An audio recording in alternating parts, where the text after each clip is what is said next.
Hey, I haven't done a video of this nature in a while, and I wanted to kind of bring back these vibes because eventually I tend to do only these kind of gaming videos on another channel, with uploads on this channel eventually coming to an end in the near future. But more on that later.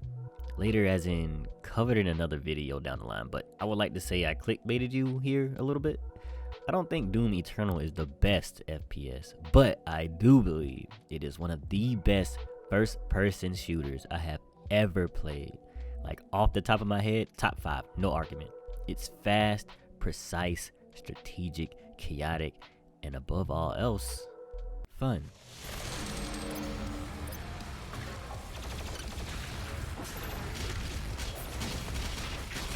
I'm about to die. Let's first talk about what I didn't like. This guy. Ha! Oh, we're about to fight. Yeah. Okay. Guy came from Gears of War.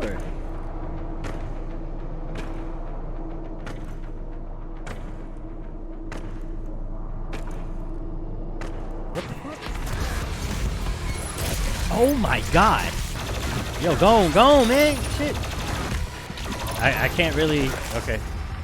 Thing is, I loved him as a boss. It gave me a Dark Souls vibe because he was difficult and provided a different kind of strategy you had not used up until this point, which made you think differently than your normal FPS, which is usually run, dodge, shoot until they're dead. I won't go into many details in case you guys wanted to fully experience this yourselves, but I will say that he shows up more than once. Actually, probably about 10 times. And after the first encounter, this guy shows up with like other big demons, which takes the fun out of the chaos and just drags the fast-paced action to a halt just so you can deal with this guy. It's pretty annoying actually. Like he should only show up at the most once because bro. Fuck. This motherfucker, dog. Bit me. Why the fuck? No! Come on, man. Oh! Yes! Yes! I did it! And that's it. That's the only thing I disliked about the game. Everything else is at the very least enjoyable. I didn't play the multiplayer though, but I heard it's okay? Now, why is this the best game, you ask? Why is it the best? The best first-person shooter? We'll answer that. We'll answer that after I get into the things that I did like and the things that were just okay to me. The gameplay loop, mindless strategy, guns, sounded and felt fantastic. The enemies and AI, chaos adds to the gameplay loop.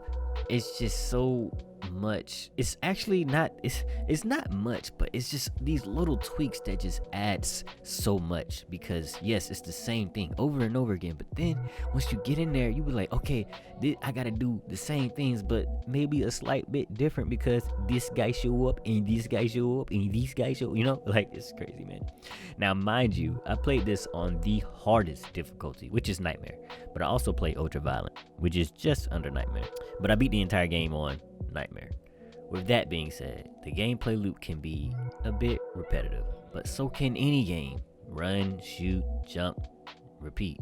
That is the casual first-person shooter mechanic. What makes Doom Eternal different is that you actually have to strategize instead of mindlessly shoot amongst the insane chaos. You just get chainsaws, double jumping, dashing, screaming, dodging. You have to do so much to survive the harder difficulties. It differs from Doom 2016 and the other Doom games, but that's the beauty of it, at least to me. Most demons have weaknesses to specific weapons, and you can either prioritize that weapon for that demon or take them out how you want, except this guy and sort of this guy, but they are special. And when there's a room filled with freaking all of them, instead of just mindlessly running around, which might I add you can do, especially on the easier difficulties, you mindlessly run around but also mindlessly strategize with the crazy soundtrack.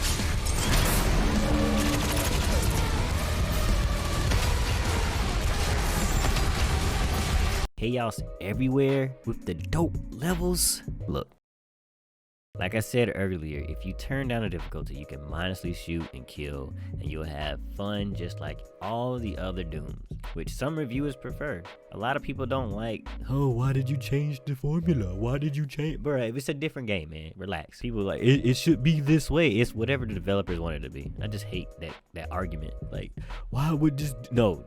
Because to me, Resident Evil 6 was fun. It wasn't, yes, the usual Resident Evil, but it was fun. What? Resident Evil 7 was different, first person shooter, and guess what? You know, it's just Anyways, you can use a couple of the weapons for the entire game, which you can do, which some people want to do. But me, the sweat god, I love the mechanics in this game. I love a challenge that you can win because of strategy and not just mind numbness. Chainsaw fodder for the ammo, headshot this demon for a worthy surprise, flame a group of demons for armor, freeze and flame them for both, blood punch this guy to weaken him, freeze this demon, shoot him in the back, all this in one freaking room. Yes, feed me more of that, please. Yes, you get mental fatigue from this, but it's just so much chaotic, strategic fun. Honestly, I think I answered the question of why this game is the best first-person shooter, or at least one of the best. Mindless, strategic, chaotic fun. One thing I did forget to add though in the dislikes is that sometimes they place you in a tight room where normally you're in this huge arena, and then they just add chaos in like a hallway. Like you get stuck and you kind of just feel somebody wanted to be an asshole. Like what the fuck? What?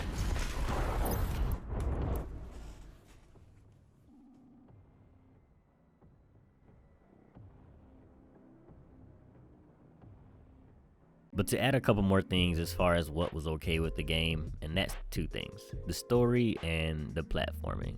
The story is okay. I mean, a lot of people, including myself, don't play this for the story, but having a story gives me purpose, and this accomplished that.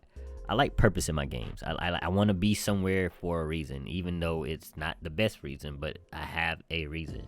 I mean, nowadays I like my games with purpose because back in the 90s, you were just smashing a single button to completion, right? But the platforming for some reason got a lot of gripe from some reviewers, but I welcomed it. You know, it slowed down the absolute chaos and mental stress surging through every encounter for me. And I mean, I would like a break, you know? But are there any fun first-person shooter platformers? Cracker in the voice. But yeah, are there any fun first-person shooter platformers? I mean, like, I don't know, or any actual platformers, not like Portal. I haven't played Portal 2 though, not yet. But is Portal considered a platformer? I mean, if it is, I mean, whatever. I like Portal. Anyways, I just don't know. I just don't see like how platforming can be fun in a first-person shooter anyway. But just let them add it, especially if it's not taking up that much time for you to do. I don't see a point to point it out to just be like, oh, this is terrible. Like, bro, really, it's not that serious. Anywho, if you like first-person shooters and love mindlessness, Doom Eternal is a go, but not on harder difficulties. I just want to warn you, that shit cannot be fun. Bruh, I'm not talking to you, Siri. I said shit. Like I said, it can be not fun. Like, not be fun for you if you don't know what you're doing, okay? But if you like mindlessness and mindless strategy, and just get this game. Just get it. Just get it. Very, very fun to play. Definitely top 5 first-person shooters I have ever played. Ever. And I've been gaming since like 93, 94. First game system I ever played was Nintendo. And I've been going ever since, bro. Man, I don't know if I can go back to doing 2016. This topped it, in my opinion, and as far as gameplay, it just really did better to me, for me anyway. If you liked the video, please don't forget to leave a like. Meet me down in the comments for conversation. And until next time, later.